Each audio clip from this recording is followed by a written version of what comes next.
सारी देखिए बिल्कुल ये बातें सही है। हम लोग साफ हम लोगों ने कह दिया जी कि जब हम लोग एक कॉलिशन गवर्नमेंट है तो हमारी बातें माननी चाहिए। अब डीसी एसपी अब सब जो भी पदाधिकारी हैं हम लोग की बातें नहीं सुनेगा, कहेगा कि नहीं हम उनके कहने पे आए हैं, ये तो नहीं चलेगा। तो सारी बातें हम लोगों ने बता दिया है। मंत्री के तौर पर जो आप लोग दावा कर रहे थे क्यों कांग्रेस को मिलना चाहिए, वो भी चला गया आप लोग की लड़ाई में। ये हम लोग की लड़ाई में नहीं, हम लोग लड़ते नहीं हैं। हम लोग कांग्रेस पार्टी से बिलोंग करते हैं। जब जेएमएम को बड़ा भाई माने हैं तो हम लोग छोटा भाई हैं, हम लोग सपोर्ट कर रहे हैं, तो उनको ही बड़ा दिल दिखाना चाहिए। और हम लोग आने वाले दिनों में अब देखिएगा हम लोग जो वार्ता हुई है बिल्कुल सकारात्मक हुई है और आला कमान बड़ा निर्णय लेंगे। बहुत बड़ा निर्णय कैमरे रूम के अंदर दिख रहा है। नहीं पहले तो ये प्रदीप जी आप भी वो नाराज वाले कैंप में है कि समझाने के लिए है? हमें पता नहीं कि आप कौन सा प्रश्न कर रहे हैं, आपकी प्रश्न मेरे सर से ऊपर जा रहा है। जी विधायक लोग नाराज हैं कि शपथ ग्रहण समारोह में ये सारे प्रश्न मेरे समझ से ऊपर के हैं। अब नीचे के कुछ प्रश्न कीजिए मेरे लायक, तो मैं इसका उत्तर दे पद का शपथ आप ले रहे हैं कांग्रेस कोटे से? मुझे तो आमंत्रण नहीं मिला है। अच्छा ये बताइए कि क्या जो नाराजगी है तो इन लोगों से पूछा नहीं गया था? आलाकमान ने ऊपर को फैसला कर लिया, क्या कुछ हुआ? देखिए पार्टी, सारी पार्टियों का एक तरीका होता है। कांग्रेस की भी जिस तरीके से शीर्ष नेतृत्व लेते हैं निर्णय लिया होगा।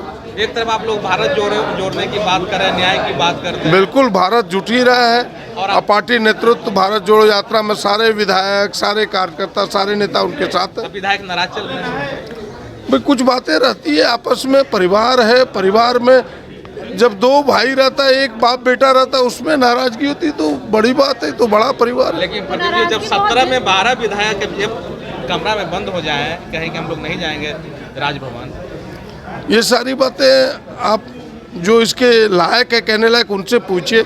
मैं एक विधायक हूँ, बस इतना ही उत्तर आपको दे सकता हूँ।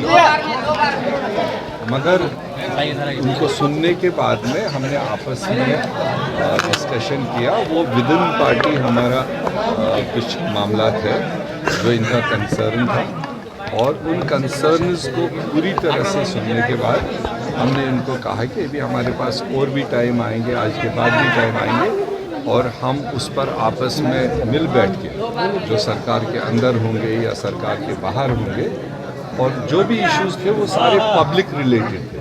कोई व्यक्तिगत किसी का कोई इशू नहीं था। जो ये अपने फील्ड में जिस तरह से जो कठिनाइयाँ महसूस कर रहे हैं उन कठिनाइयों को लेकर इनको ज़्यादा कंसर्न था, क्योंकि इसी साल के आखिर में फिर इनको पब्लिक के बीच में जाना था। तो इसलिए मैं समझता हूँ ये एक नेचुरल बरवक्त और सही इनका फैसला था कि आपस में मिल बैठ के वो चीज़ें इन्होंने कन्वे कर। सर साफ तौर पर कहा गया सर कि जो पुराने लोगों को रिपीट किया जा रहा है उससे नाराजगी है, पुराने मंत्री फोन नहीं उठाते हैं इसलिए उनको बदला जाए। वो तो शिकायतें जिसको पब्लिक फेस करना होता है, अल्टीमेटली तो उसी को पता होता है मैं क्या फेस कर रहा हूँ।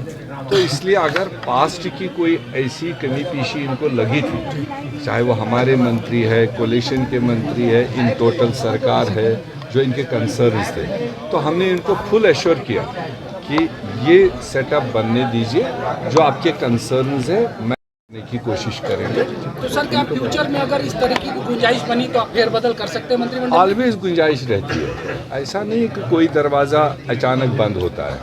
गुंजाइश रहती है, परफॉर्मेंस भी चेक होती है, चाहे वो पास्ट में मंत्री रहे, आज जाएंगे उनको ये लोग भी देखेंगे और पार्टी भी देखती रहती है। तो परफॉर्मेंस के आधार पर कल हमें कोई और दूसरा सोच लेना पड़ेगा, उसके लिए किसी से परमिशन लेने की जरूरत नहीं।